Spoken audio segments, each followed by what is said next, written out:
apparently money is not much of an issue for Texas A&M. They already owe what is Jimbo Fisher getting? What's he getting? Like $77 million, something like that. Yeah, like $77 million. Not all at once though. It gets paid out over a period of years. Yeah. Well, Mike Elko, who's the Duke head coach.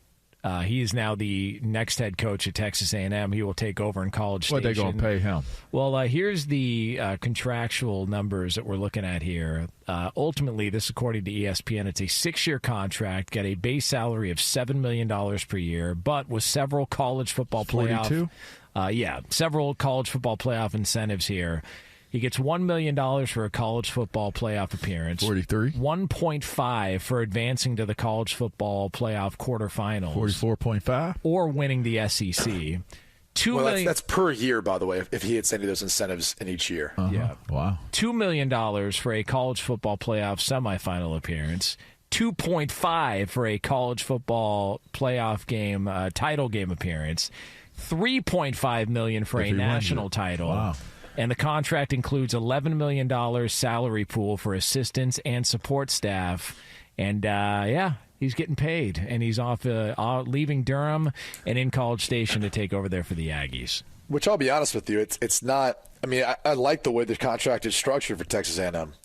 You know, it's not – you're not paying him close to the top. He's very well paid, don't get me wrong. But this is a university that's paying off a guy who's making $77 million not to coach. So from that standard, it's like, well, that's not that much, right? I mean, LaVar, you just crunched the numbers. What were we saying, somewhere in the 40s for a 7-year deal? Yes. I mean, Jimbo was getting more. Yeah. Yes. So, you know, I think it's a smart structure because they're essentially rewarding him for success, which is ultimately what you want to do. So he's rewarded, and I'll say this, if they win a national championship, okay, $3.5 million, is that what the bonus is? Yeah. Now, of course, like if he makes all of those incentives along the way, like what would that add up to? That's another $7 million on top of that. Like you said, that's if it were yearly, you're talking about like $7 million, 7.5. So it takes you up to about 14. So you'd be the highest paid in that case based on what you've earned. It's a 6-year deal. 6 or 7? Yeah, 6. 6-year deal. Yeah. So that's plus he's in Texas. So that helps. No state income tax, yeah, it helps. But the general point is this: is you're rewarding him for the success of their team. You're not just giving him a big sum of money and saying, "Here you go." Like we trust that you'll figure it out and we'll win a national championship. And so the point is, it's a smart structured contract compared to what they just dealt with Jimbo Fisher. And I'd say this: even if you pay him an additional $7 million and they win a national championship, do you not think the university is going to make more? I mean, $7 million for a national championship to your head coach through all those incentives on top of the, $14 million, whatever it is, total in 1 year. That's chump change compared to what the university is actually going to make if Texas A&M was to win a national championship. So I think this is a very well-structured contract that could work for both parties. If Mike Elko is successful, he'll get compensated like one of the top coaches in college football or the top coach. And if he's not, he won't. And that actually saves the downside risk for Texas A&M in this case, given, again, the monumental, largest in the history of college football buyout that we saw for Jimbo Fisher. I'm just a little confused because I was hearing that Ryan Day was interested in the job, or they were interested in him. So I'm a little confused as to. It feels like there was a lot of reports and rumors out there that just kind of died over the weekend. Those were legitimate, though. Were they?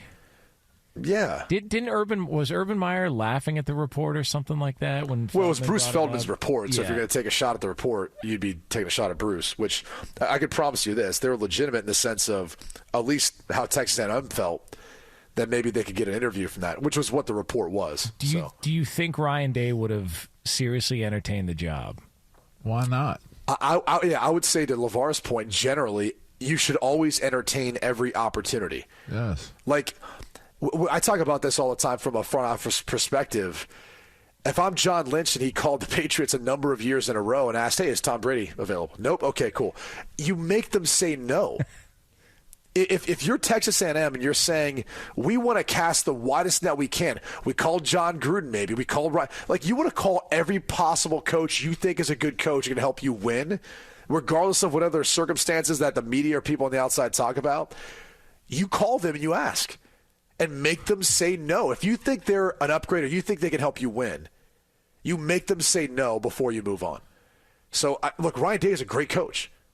I'm sure Texas A&M was hoping if they lost, maybe there'd be an opportunity for them to get him as a head coach, or at least talk to him about becoming their head coach. It's kind of wild that Ryan Day's got only one other loss outside of the Michigan game. And they talk about getting rid of him.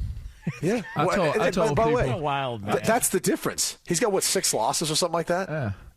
It's like that's the difference is if Ohio State doesn't want him and all the Buckeye Nation fans are like, hey, we can't beat Michigan. Oh, we want to move on. Okay, well, someone else would gladly take Ryan Day's services. One loss. You're one loss. You're one win away from perfection, and they talking about firing you. I was on social media. I told them people, I said, if y'all were held to the same standard that y'all be holding your coach to for won games and lost games in your own personal life and in your job, you would be fired. You'd be unemployed.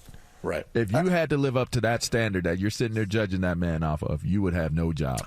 I would say this, though. Growing up in Columbus, Ohio, and living through the John Cooper era, being a recruit for Jim Tressel, and understanding there's respect there. I also think there's a fair amount of hatred. I think it's okay to admit that. I've heard people try to downplay that rivalry. It's like, no, man.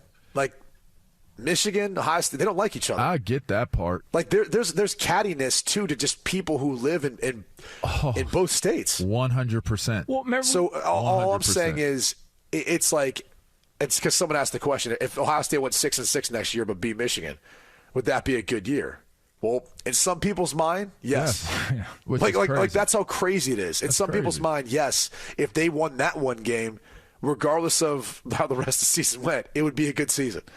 Yeah. It's crazy to think that way, but that's how that rivalry is. It is the greatest rivalry in college football. I would say it argues any rivalry in any sport. Yes. In any sport. Yeah.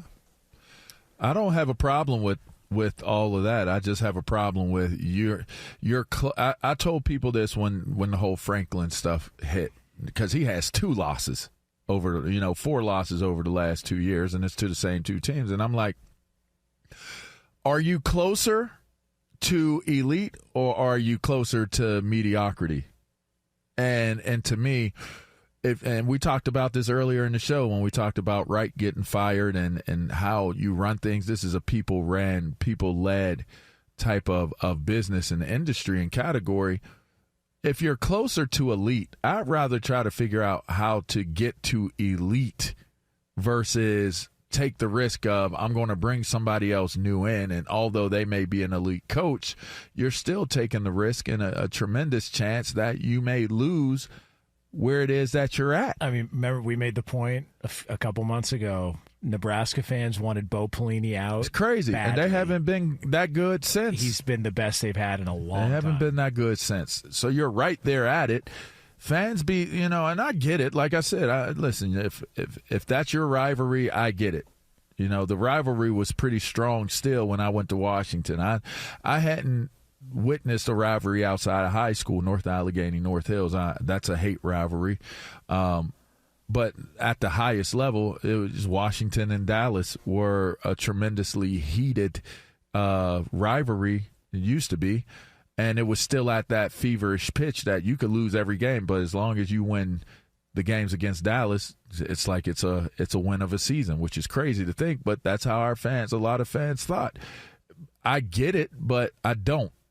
I just don't. I don't understand why you would be okay with just that win. Work to be great. It's not just about winning the rivalry games. I know that's what makes it fun for fans, but it's still talking about winning it as a whole. What does that look like as a whole? Not just one singular part, one singular piece. You're one game away from being perfect. One game.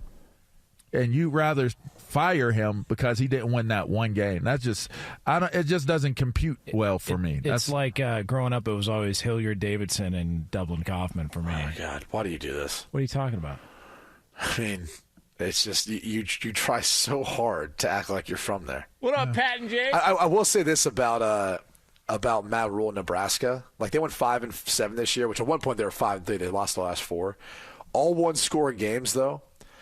And I think they sneakily could get in a bowl game if like some other people's other squads don't want to go that are 6-win teams. They could qualify because they're APR.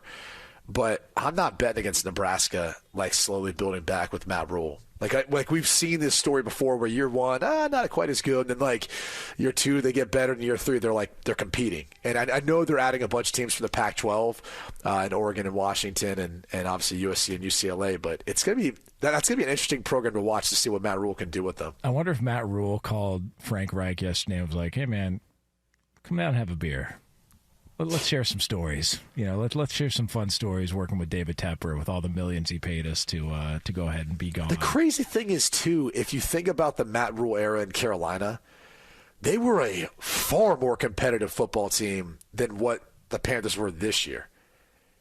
I mean, like they were a 7-win team was the last 2 years. Yeah.